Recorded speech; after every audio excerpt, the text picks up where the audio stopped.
Suicide is a very complicated death to grieve through. It's well, the fact that when your person whom you love is the one who is actually the one who is the instrument of their own death, it really does create an awful lot of problems for us. The religious, cultural taboos that we have as well that have become deeply ingrained in our social fabric and in the psyche, that is a layer that gets spread across us as we try to grieve and we try to mourn this person whom we love. And then, of course, there's the self-doubt and the guilt that comes to us and oftentimes feels like a barrier that keeps us from fully engaging in our grief. It's just really, really difficult as we try to grieve the death of someone whom we care so much about through suicide. There are just so many factors.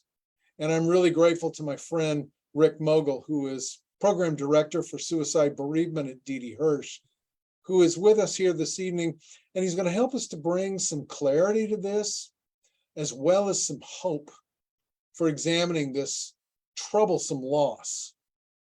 And I know that Rick is one that you're going to enjoy listening to tonight and learn an awful lot from. Has a wealth of knowledge and experience here. As usual, Jessica is monitoring the chat, so I invite you to put your comments in the chat box there and the questions that you may have, and we will get around to them and hope that you will come away tonight with your questions answered and a little bit of something new that will provide you a spark for moving forward in your grief. Rick, thank you so much for joining us this evening. Well, thank you. I really appreciate the opportunity to speak to your folks. I mean, this is an important subject to talk about. I mean, it's so misunderstood. Yeah, that was, the slide that I had up earlier. It was the little thought window that was up there, and I wanted to just help people to understand. Let's talk about it. Let's talk about it. Let's bring this again out of the shadows and out of this sense of shame and guilt that we oftentimes mess with. I just want to begin here, Rick, by saying, you've got some pretty amazing. Your name is out there pretty widely, and on one of our followers, when she found out that you were going to be the person that we were talking to tonight, she says, "Oh wow, I've talked to and cried with Rick Mogul a lot over the phone." It's very understanding and always has time for me. And I just wanted to start there because Rick, I want to say thanks for all that you do in the community across Orange County and Southern California and LA and all the way up to Ventura County, and in supporting bereaved people with this. It's a huge area. It's a huge loss. It takes a lot, I know, with you to be able to meet those people's needs. And yet what a great testimony here to you that you have the time and energy to speak with people individually. Thank you so much for the work that you do. Oh, thank you. It's not work. It's a passion. Yeah. Really. You're right. Yeah, you don't do this for work and everything. You do this because right. You care and you have compassion and all. So let me start by asking you, what do you tell people as they start their journey of grieving? What words do you offer to them on how to get started in something so difficult as this? Well, I think the most important piece is seeking out the agencies and therapists that deal with suicide bereavement. I don't like the fact that we seem to have the only 8-week groups in Los Angeles and Orange County we do, but it's just, it takes a lot of work. And sometimes it has to be a family member or a friend who seeks out the help for you. I've had a lot of people where their neighbor calls and says, they just lost their daughter or the spouse or whoever, and they need help. And what can we do? So that's when I start explaining the process of what we provide, which is the 8-week closed groups Okay. for suicide bereavement in particular. We have access to therapists that deal with suicide bereavement. And I'll explain a lot of those things, at the end about the services that we provide at DD Hirsch. But I think if somebody has called me directly, the first thing I say is, you made the first hardest step you could have. You called a perfect stranger and you're telling them your story about suicide. Yeah. Where else can you do that?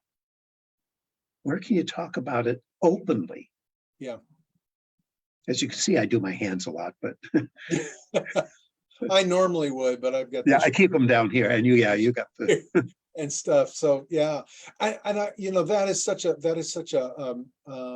I think that's so important for people to hear, that to pick up the phone, to get onto the computer, to look up programs and stuff, and to reach out is really hard. I know, for a lot of people, because we want to shell ourselves off, if you will. yeah. That's a lot of what we are asked to do with the shame, and a lot of it, and things, and to empower yourself, and to take the strength that you have, and to push it into that, so that you can reach out, so that you get more strength. Man, that is just such a key step. Oh, absolutely. I sometimes will say I'm in awe of the fact that you trusted me with your story, Yeah. that you had the courage to tell a stranger your story, because all too often we're afraid we're going to be judged. Were we bad parents? Did we not help our siblings? What did we do wrong? And to talk to someone like me and pour that out, that shows resilience. That shows that they desire some help in some way. They just don't know how to get to it.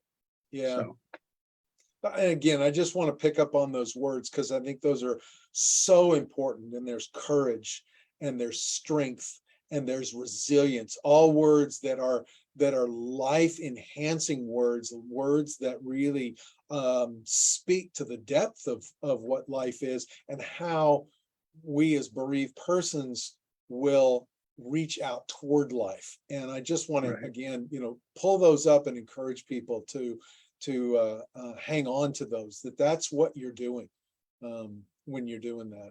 You talked about the courage with that, with having and trusting you. That's another word, trusting someone else, perfect stranger. And it takes a lot of courage to move through that barrier of stigma, of shame, of what we're expecting, which is a sense of judgment that surrounds suicide. Where does all that come from? Why? It's cultural, it's historic, religious, political. When you think about suicide, in the Middle Ages, if somebody dies by suicide, their property is confiscated, their money is taken, their families are kicked out of their home, and sometimes out of the town, or out of the kingdom. So why would anybody want somebody to know that their loved one died by suicide? Sure. I think they even arrested the body for some reason. They oftentimes, I understand, would even mutilate the body and stuff, because it was seen as a crime. Right. It was a crime against the king and against the rest of the community there. Religiously, I know, again, particularly in Europe and all, it was a crime against God. And so there is all this level of shame and judgment and things, and that's part of where I know that we have this word. It just almost is the phrase, somebody commits suicide. I think we're moving out of that, but it's certainly helpful to try to take that word off and just leave it alone. Yeah, well, and because it was considered a crime, and that's the part that I really feel strongly about it. It's not a crime, it's a tragedy. Yes, It's a tragedy. This person had to be in such mental pain, they would do anything to end that pain. And so what we're trying to do is change the way we speak about it. So instead of committed, because committing a crime, we try to talk about dying by suicide, right, uh, killing themselves, being really direct about that. sure, Because in all of our trainings, we're trying to get people to say suicide and killing themselves directly, because that's the only way you're going to let somebody know that you understand what they're talking about. sure. Um, it's something else I'm going to throw in there, but oh yeah. So do people commit cancer? Yeah, yeah, Do they commit heart disease? Well, some people do by the way they eat and don't exercise, but could be genetic. We know that in most cases, suicide is the result of mental health issues, yeah. and most often depression. Hmm. And that is genetically, is now, there's genetics proving that depression can be handed down through Sure. generations within a Yeah, family. Doesn't mean that everybody in the family is going to try to kill themselves or even suffer major depression or other issues, but we know that's there. And so it's not the person killing themselves, it's killing the pain that the depression and the mental health issues are causing them to feel. yeah, yeah. I heard somebody say one time, and I think this is helpful, and I'd love to hear what you um, might say about it. Was that we think about, and people have said that suicide is like a selfish act or Mhm. whatever. But I've heard people talk about that suicide is a way, it is literally an answer to an immediate experience of pain, this ongoing kind of pain. Have you ever heard anybody, kind of view it that way, or talk about it? I mean, it's some kind of answer to a problem. Right. The way I've heard it phrased is usually suicide is a temporary solution. Wait, the permanent solution to a temporary problem. That's it. Yeah, yeah, Um, because whatever is causing them to feel that way at that moment is something that may have been happening before. And if the best example is what we do on the crisis line.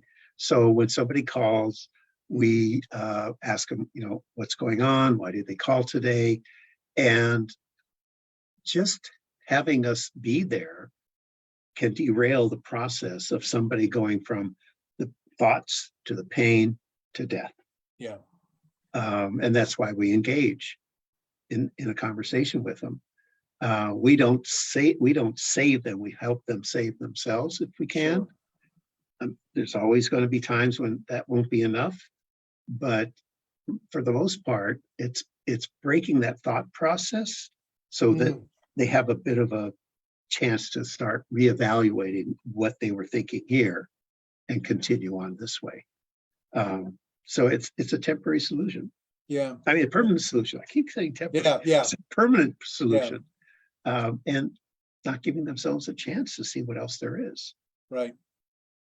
Yeah, and you sometimes get caught up into that circular thinking that this is just over and over and over again, and the only way I see to get out of it then is by hurting myself and and Mhm. and stopping this and all. And again, if people can reach out to the new, what is it, 988? I think I'm still trying to learn that myself. And Right, right. yeah, That's Go ahead.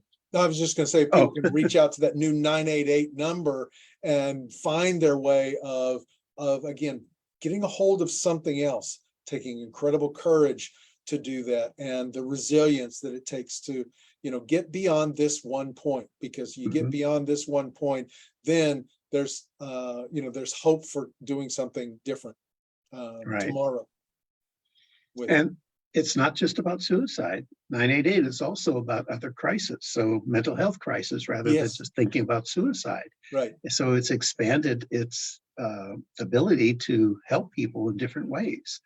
The future of it is even broader. I'm not going to go into all of it, but there's Yeah, so many things coming down the pike that is going to be so much helpful for communities that yeah, we, to start at the beginning of that, 12 million people, over 12 million people had serious thoughts of suicide in 2020. wow. Over 1 million people attempted suicide, Mm, and 45,979 people died by suicide. And those are the reported numbers. There are mhm. so many that don't get reported Yep, for all the things we talked about in the beginning: stigma, shame, judgment. And I mean, and that's dropping. To tell you the truth, it's been dropping since I think 2018. It's gone down from 49,000. I can't remember what the next 2 years were, and then down to 45,979. But what that shows you is that after 12 million people with serious thoughts, not all of them right. attempted. 1 million attempted. And of the million, 45,979 killed themselves. I like that perfect. I have to say the whole number. Yeah, It's not around 46,000. It's specific because those are the people that that's died. right. That's So right. we're hoping that a lot of what the crisis line has been doing and other agencies doing the same kind of work that we're doing, that we're helping to educate people, first of all, about suicide and what's available, that maybe we're helping to prevent suicide in some fashion, or for us getting people to be able to do something about it rather than just standing by and watching one of their loved ones die. Sure. Yeah. So, And again, that's taking some control within that situation, an experience that feels so out of control right. with that. Right. Yeah. Yeah. Yeah. So talk a little bit for us about um, how in preventing suicide and all, how if there's a friend of mine or a family member that has expressed that desire, or and again, how do you talk about this? I mean, I'm still looking for words sometimes. I still stumble because it is so deeply ingrained in everything about commit this and things, and I really have to pull myself back. How can we talk about suicide as people together to bring it out of the shadows and into the light, to make it less both threatening as well as shameful? What would you say? So there's a couple of ways. First of all, you can seek the education. And here at D.D. Hirsch, we provide info tables and presentations, trainings on how Okay. to help somebody who's thinking about suicide. Get to some of the major websites that are focused on suicide prevention and intervention and postvention, like suicidology.org, Okay. AFSP.org, American Foundation of Suicide Prevention. Anything that will help you talk to somebody, because that's what it's incumbent on us to talk to somebody. Yeah. Not just pass it by and say, I see that you've been, whatever it is that you've noticed, they're crying, maybe they're sad all the time, and mentioning that you saw this and heard things, to let them know that you see there's something going on. What can I do to help you? Include yourself in it. That's the most important piece. And sometimes it may be too intense for you to do that. Call 988. Sure. They will walk you through it. Or better yet, hand the phone over to the person. Let them talk directly to 988. That takes you out of the equation as being the person who's going to, force them into something, which nobody does. Right. But they have the expertise to talk to somebody. And it's not that we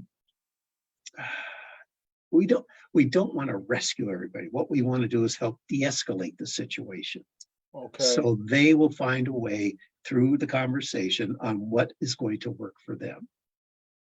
And sometimes it involves a safety plan. Sometimes it involves just that conversation. I think the average call is still around 45 minutes or so. Okay.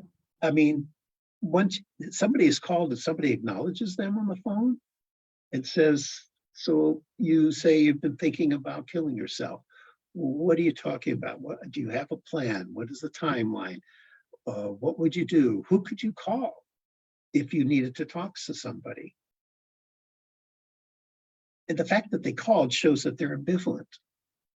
Yeah. It's not that they are focused on killing themselves. It's one of the options. They just don't know what else to think about. Right. And we don't give them the answers. We help them discover them within themselves. Right. Because, we're not all therapists on the line. Yeah. In fact, most of the people are just from all walks of life.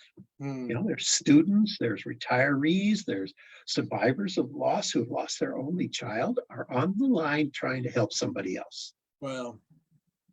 Bringing some meaning into their life and connecting with another person, which Yeah. again helps to break through that whole sense of loneliness and isolation that mental illness and moving into thoughts of suicide are so rampant with. Yeah. No, absolutely. Yeah. So tell us a little bit about, some of the programs at D.D. Hirsch. Explain a little bit of what D.D. Hirsch is and all. And, tell us about some of the stuff, both the prevention that you all do, because I know you're deeply involved with that, as well as some of the postvention that you've been talking about. Okay. So D.D. Hirsch is actually the first suicide prevention center in the United States. Okay. Wasn't doing any of the other work, just it was research. That's what the founding fathers were doing. And they UCLA, wasn't it? That's where they did a lot of their work. Okay. Yeah. Dr. Schneidman and Dr. Farborough. Dr. Littman, a psychiatrist, came in a little bit later. So they gained prominence when Marilyn Monroe died, and the coroner asked them to help figure out why she died. And what they did is perform one of the first psychological autopsies, where they talked to the families, they talked to her therapist, her psychiatrist, her coworkers, anybody that'll talk to them about what was going on. And with their information that they gave to the coroner, he labeled it a probable suicide. And they hadn't been able to do something like that before. They started getting calls from people having thoughts of suicide or having family members that are struggling at their homes because there was no place, there's no crisis line. Sure. And so out of that came, and I can't say there was other helplines, and then this really was focused on suicide, and it became what it is today. I mean, we're still doing the work we did originally. We're doing a lot more research now. So we really went back to our roots. So we are part of 988. There's over 200 agencies now part of that.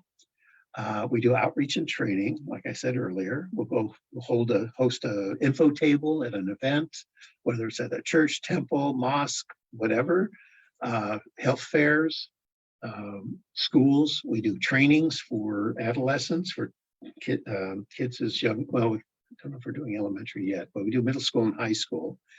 We train teachers, we train therapists, we train police officers. Many departments come and go through the training. When we were in person, of course, they would able to come to watch the crisis line at work, because most of them are negotiators and they're trying to hone their skills and talking to people.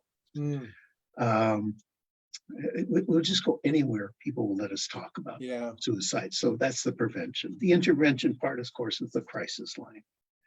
And also training these people. And some of the trainings are pretty intense for actually doing an intervention. So that's putting those people out there to help others. And then postvention. So in my case, it's for people who had a loss. So it's survivors of a loss. I do the adult groups. I put them together. I have therapists that can run them, and survivors that are co-facilitators. We have another section does the survivors of suicide attempts. So they help people they have attempted, they have the groups for them, they have groups for family members who are trying to cope with the attempt and the thoughts of suicide. And they also do the teen support group for teens who have lost someone to suicide. Okay. We have the Suicide Prevention Counseling Center. So we offer individual and family counseling for grief and for attempt survivors and the family members. The last 5 years have really been an exciting time because we've really been able to make more and more of this. Okay. Because good. we know it's needed. Yeah.